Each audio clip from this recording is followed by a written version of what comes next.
Here's a more advanced tutorial in our ninth in the series on Photoshop. We'll be making a gold text effect that makes it look as if our text was dipped in gold. Start out by having text ready in your image. Here we have our text from the last tutorial with all the layer blending options removed to start fresh. To start creating this effect, let's start by opening the layer options once more. The first thing we want to do is make the text look like it's carved out. Use bevel and emboss here for that. As you can see, our text now looks like it has a curve to it or a 3D look.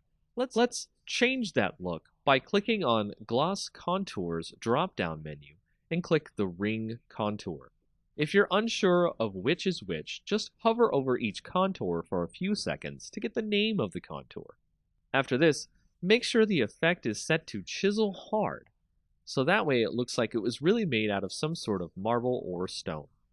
As we're going for the gold effect, we're going to add a gradient overlay to the whole image so we can get the gold coloring right.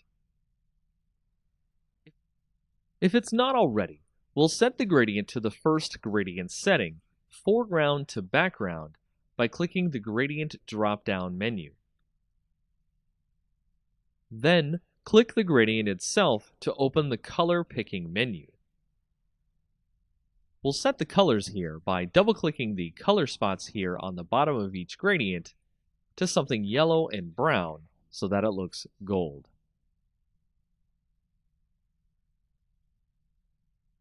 After that, you can see your text is now worth its weight in gold, if only in Photoshop. This blending technique can be used on other things as well, but text is one of the best uses for it. A quick drop shadow at the end makes it stand out even more, and that's it for this effect. Simple, yet effective.